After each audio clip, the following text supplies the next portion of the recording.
feel like Gordon Bombay would have taken his career to even further heights. Everything's flashy, everything's cocaine, everything's fun. Open wide for some soccer! I don't care what your personal thoughts are at home. I care that you hate the Cowboys. Call this college rule! How you doing, everybody? This is the Sports Experience Podcast. I'm Chris. This is Dom. We're just a couple of comics who love talking sports, and we're back on the diamond today. We're back on the diamond. We're out of our dong slinger That's true. block of episodes. Very and true. We're getting to other sports now, and we have one of the best National League pitchers in the 1980s today. Without a doubt, and he came onto the scene. Nobody really knew him, and it was a meteoric rise, if you will. It was like Beatlemania south of the border, Nice. if you think about it. Menudo, if you will. Menudo, yes. He is baseball's Ricky Martin. Give it up for Fernando Valenzuela, everybody. That's right.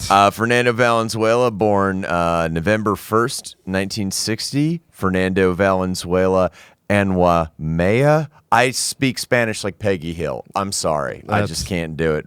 I'm trying my best, Chris. High school Spanish teacher over here. I get it. That's right. Youngest child of 12 total from Sonora, Mexico. Yes. Just south of us right now. Yep. Mm-hmm. Yep. Parents, Avelino and Maria, were farmers.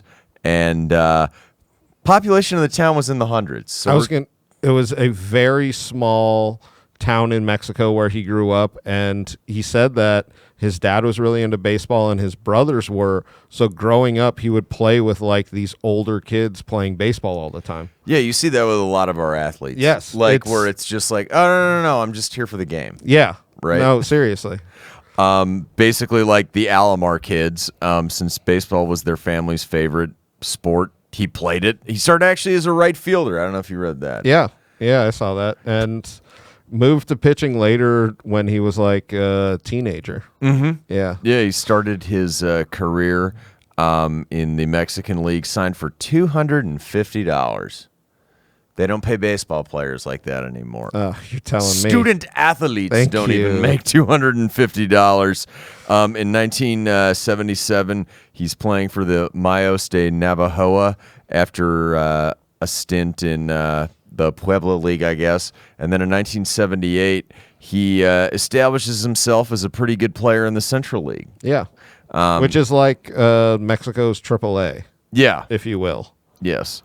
In 1979, he goes 10-12, but with a 2.49 ERA. They just didn't hit for poor Fernando that year. No.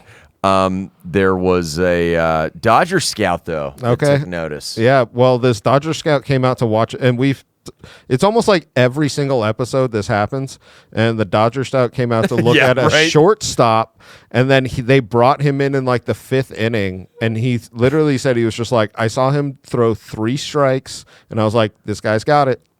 No. He said he started him with a 3-0 count. And Yeah, then threw that's what it was. 3 straight strikes, and was like, who is that shortstop everyone was so hot and bothered about? Exactly. But no. He takes Fernando. He's like, I got a plan for you. Yeah. So they buy out his contract in July of '79 for $120,000. We got to talk about his body at this point, like as he's coming up into the major leagues. I didn't realize we were going to talk about this man's body. Well, we're going to talk about this man's body because he's not go. Steve Carlton there on the mound at about 6'5". He's 5'11" and quite portly. I was just going to say played an extra in heavyweights. Yes, he is one of those baseball players, and baseball is one of those sports, golf too, where you go, professional athlete.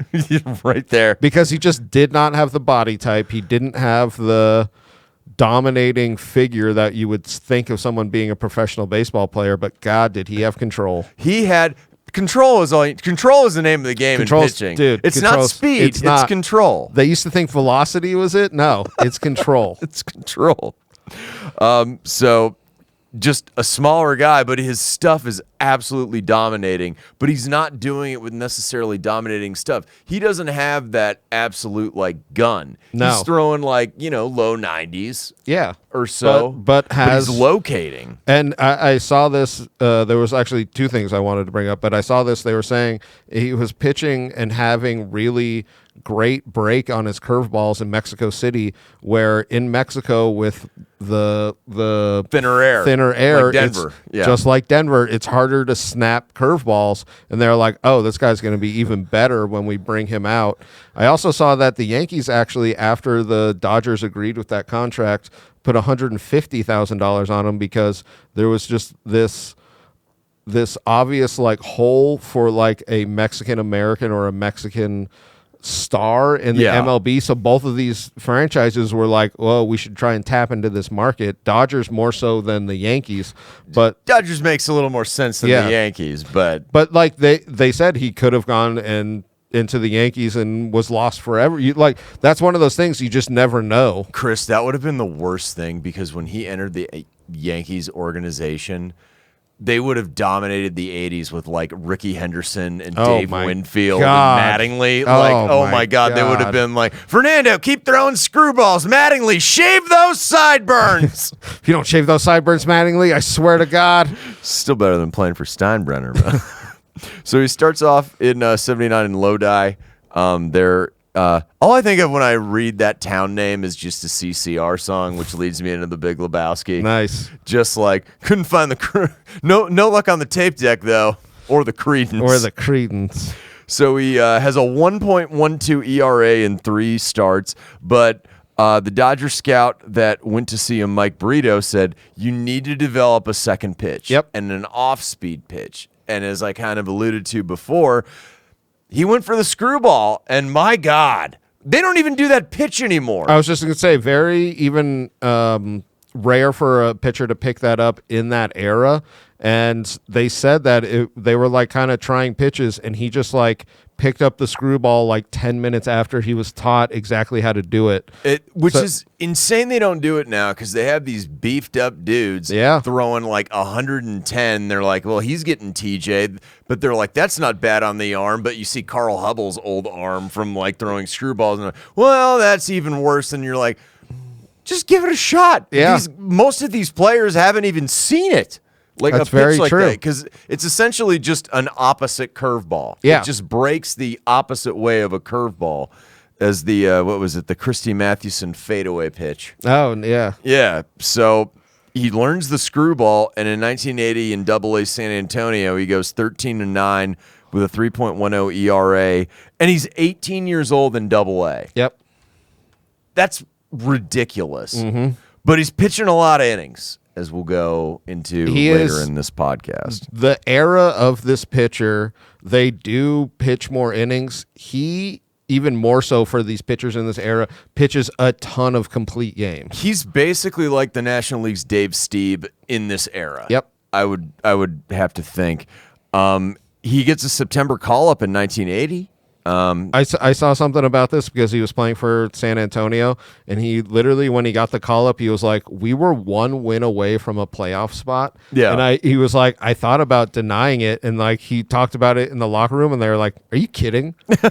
And he was just like, oh yeah, that's such a stupid thought. So I mean, the Dodgers are concentrated evil, but if they call you up to the big league, that's true. You have to go. Well, all right, so let's get into the Dodgers' backstory a little. When they built this stadium, God, yes. Oh, fuck yeah. They evicted essentially a small town's worth of people who were 99% Mexican and Mexican Americans out of this town to essentially build it into like a downtown high-rise stadium area. And since that happened, the Mexican population in California were like, we hate the Dodgers. Oh, yeah. And they were a very white team after they arrived from Brooklyn. I was just going to say white Campanella and black. And Robinson, aren't part of that. Yep. They said this because, like, obviously California, huge Mexican population.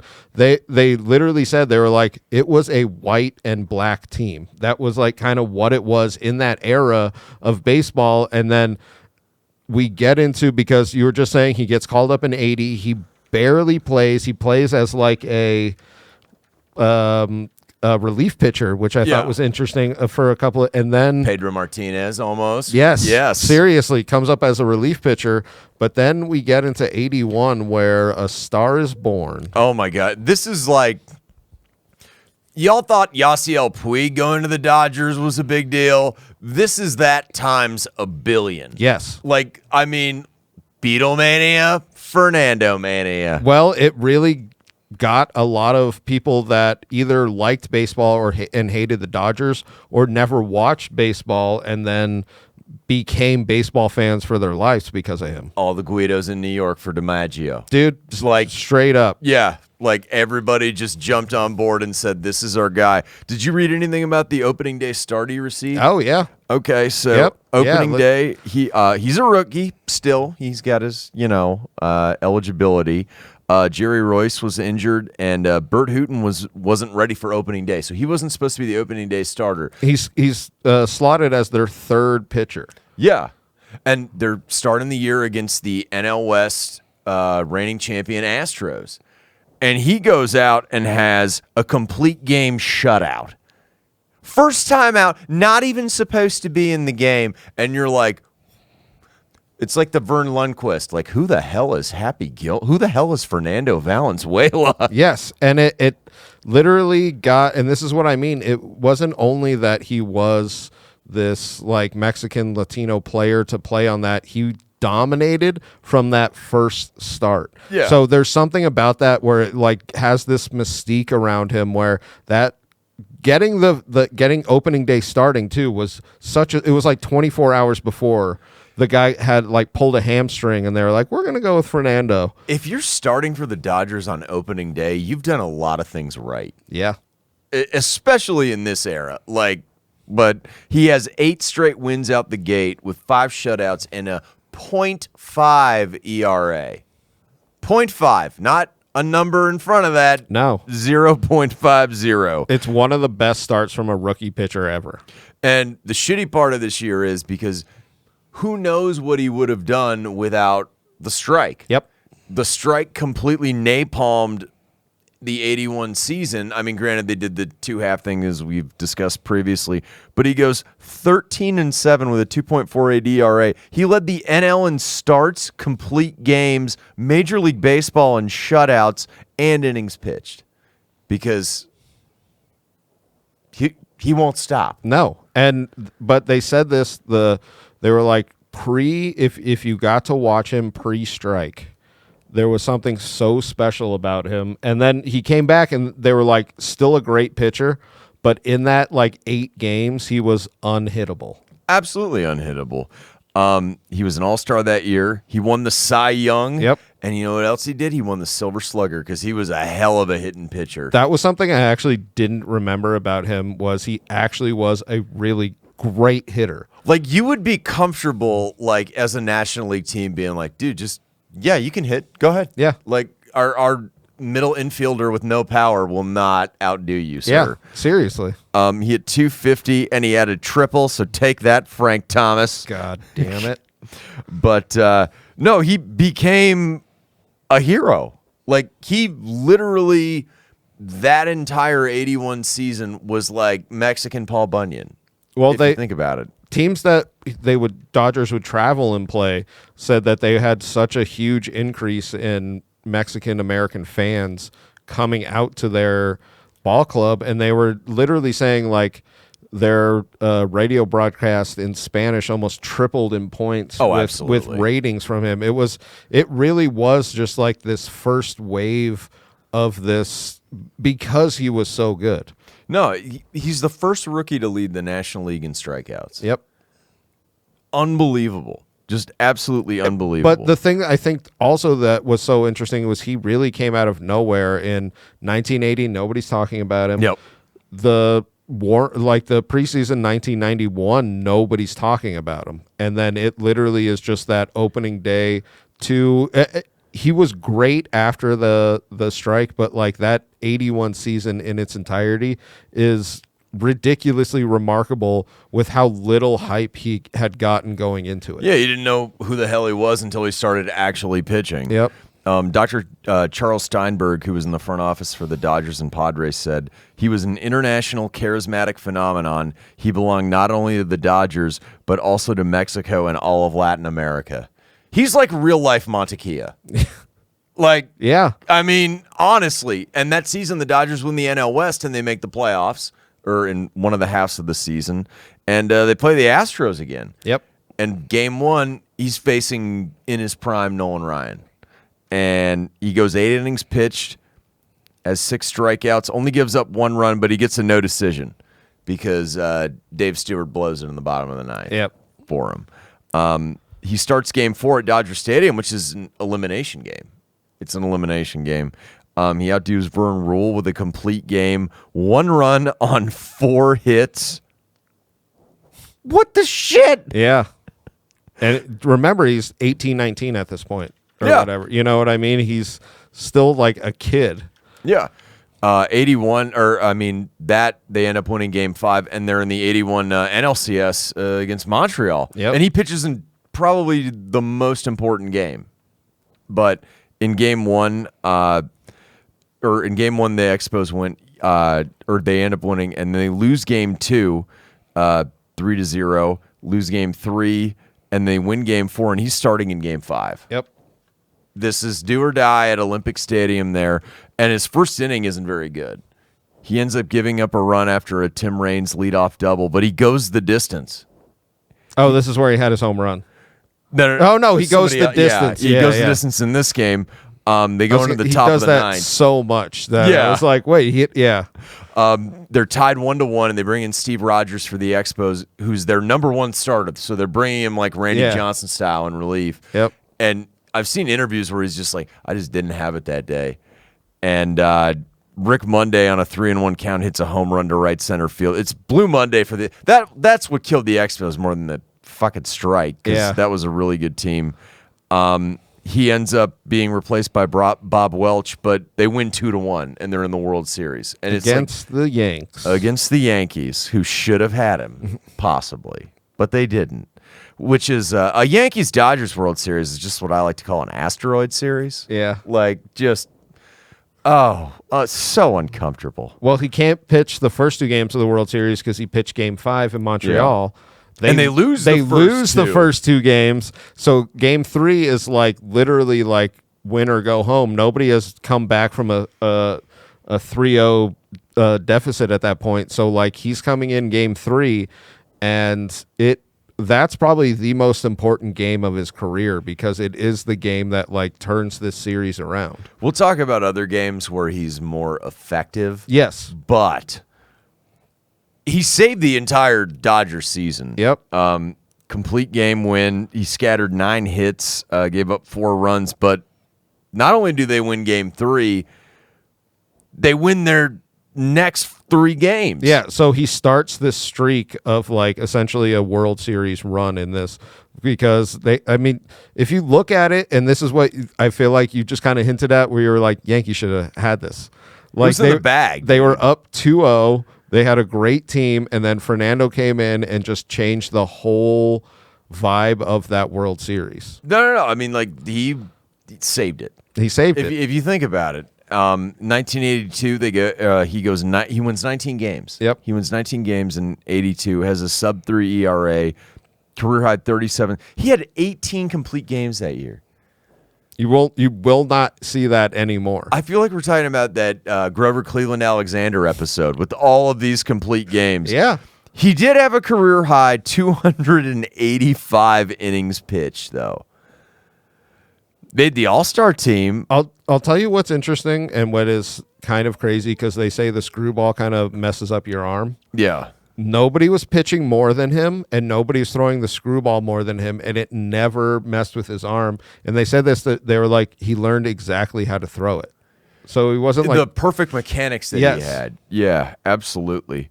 Had 199 strikeouts that year, but they missed the playoffs. Yeah. They missed he actually started that Joe Morgan, Jack Clark game before they put in Niedenfuhr to how that guy kept getting work. I don't know. Good Lord, as we've discussed on the podcast. In 1983, he becomes a millionaire. Yeah, he signs a big-time contract. Mm-hmm. The Dodgers end up winning the NL West. He wins 15 games, 189 strikeouts, an All-Star. He wins another Silver Slugger because he's just jacking dingers that year. You get 9 RBIs out of your starting pitcher who plays in about 40 games, you're living right. 9 RBIs. I think he had 5 doubles. Yeah. That year, like, he really was a reliable spot in this. You know what I mean? It's such an interesting thing because me looking back, I was like, I don't remember him hitting. No. And then you look at his stats and you're like, He was a great hitter. And then you watch him hitting, and you're like, there is no way this dude would be able to be like a legitimate batter in Major League Baseball. Well, and then he just does it. I watched this thing. It was just like a documentary on him. And the guy was talking about, he was like, every time we saw him, we'd be like, he doesn't look like a pro baseball player. He looks like a wrestler. Where like those old school wrestlers that like come out and they're like in shape, but still like a little fat. And you're like, all right, this guy, I want to see him off the top rope. It's that enthusiasm that does it. He just comes out in a luchador mask and says, game on. Game on. But he's actually responsible for the only win that year in the postseason for the Dodgers. Oh, yeah. They game 2 in the NLCS against the Phillies, goes 8 innings pitched and 5 strikeouts, which is like, damn, dude, you're the only one that can stop Schmitty at this point. Yeah. Like, you know, because he's got the most home runs. That's true. Got the For a white guy. 84, they have a bit of a down season. They're 14 games back in the NL West. He has a bit of a down season as well. 12-17 record. 12 complete games, though. It's crazy. He had 240 Ks and was an all-star that year. 3 home runs. I can't not mention this guy's batting stats. I love it. Like, because you never, I mean, now it's a universal DH. You never see that anymore. Yeah. Pitcher home runs are the most fun. 85, an all-star again. Dodgers are awesome. In 85, yeah. Yeah, they're awesome. Won 17 games, over 200 strikeouts. End up winning the NL West, and they play in the Ozzie Smith series. They go up 2-0. He wins game 1. Yeah, he wins game 1, and then starts in game 5, which we've talked about in the Ozzie Smith episode. Mm-hmm. He goes 8 innings pitched, but they're still tied at 2. Yep. And then they put in old Tom Niedenfuer to just shit in his apple pie. Yep. Like, that was the Ozzie Smith dinger game. One of those times where you just are like, why didn't you just leave Fernando in? But he wouldn't have sucked. No. Like, I don't think he would have given up that dinger to Ozzie batting righty. Yeah. Best Ozzie could do against that screwball hitting righty is maybe, hit a duck snort into right field. Yeah, exactly. A dying quail out there, but that's probably it. That's probably 86 though. Before the season, signs a $5.5 million contract, which is a record for Major League Baseball pitchers. Which is, you never thought about it for someone coming from his situation doing that. Yes. It's absolute rags to riches story. Highest paid pitcher at this point, and it really is. And I saw this because the Dodgers didn't really want to pay him that, and then his management was like, look at the draw that he brings. And then they were like, oh, yeah, we're just making money off this dude. But he's winning games. That's the thing. He's a top pitcher, but like just in this era, I feel like they were so unwilling to pay the big, you know what I mean? They were like, this is the collusion era. Yes. Like we talked about with Andre Dawson and shit. I know. This is what I mean, where they're just like, you want to be the top pitcher? I don't know. God. He leads the NL in wins with 21 that season, 3.14 ERA. He led Major League Baseball in complete games with 20. There are guys that don't get 20 starts who are part of rotations now. Yeah, Which is ridiculous. It's crazy. 20. That also must have been so much fun to watch when you would go to see the Dodgers and you're like, every third game is him pitching a complete game. Yeah. You know what I mean? Where it's like, it's literally like so many games that you could watch him pitch. You're getting your money's worth. Yes. When you go see Fernando pitch.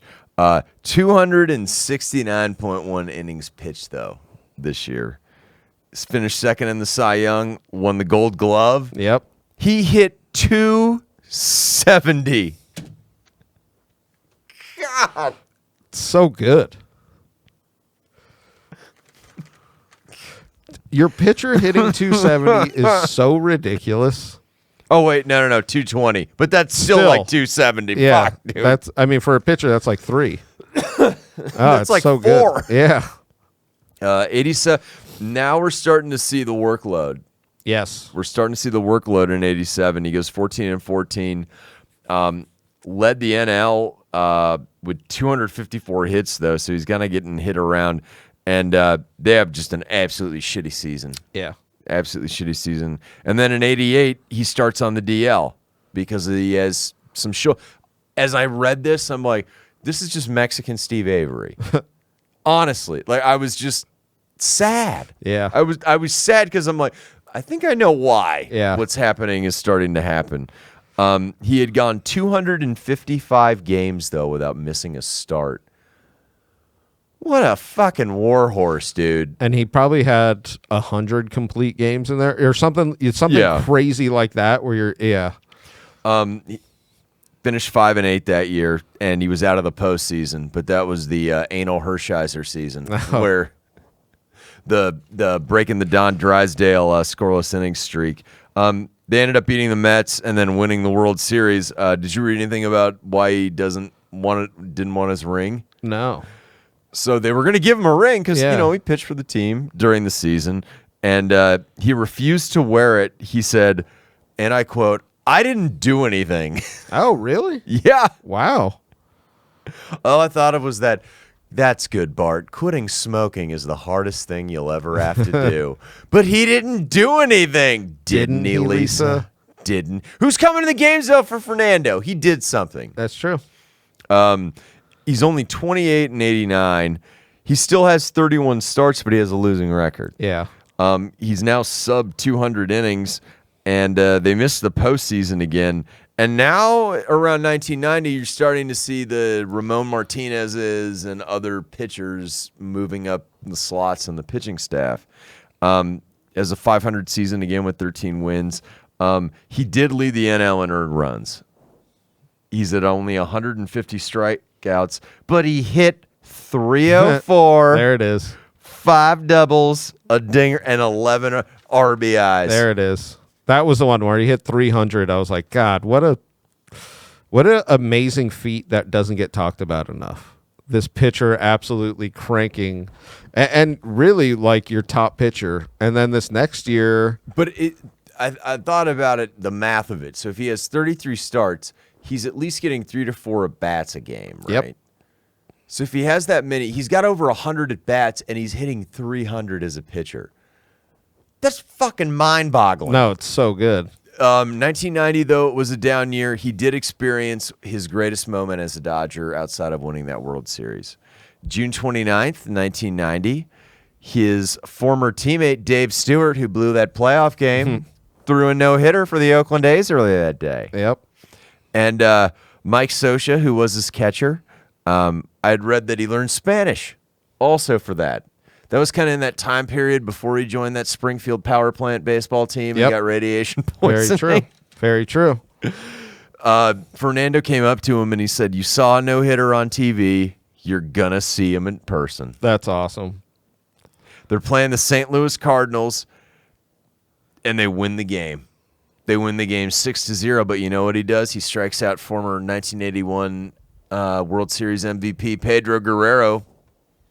Or no, he gets him out on a double play ground out. Oh, That's okay. what it was.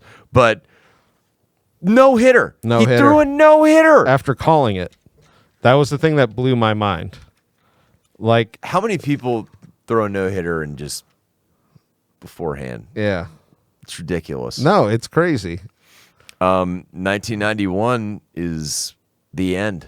I was going to with say, the it's such a Dodgers. weird, abrupt end.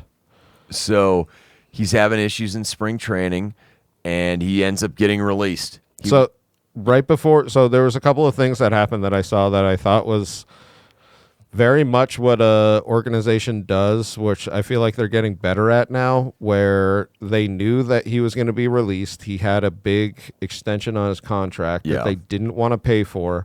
And then they had like a charity game in Mexico where they played the Brewers, and the Brewers had a starting pitcher who was Mexican. And they were like talking about like, there's no problems, that kind of shit. Yeah. Literally the day after that game, they were like, we're going to cut you. And he was like, why didn't you just cut me before this? And they were like, what do you mean? That was the whole Yeah, thing. right. You know, like we No, wanted they you. weren't using him, Chris. Exactly. They weren't using and him at all. he got kind of bitter towards the Dodgers. He said that after he retired, he was even living in the Dodger area, and he wouldn't go back to the stadium for like 10 years. Oh, yeah, he totally boycotted Yeah.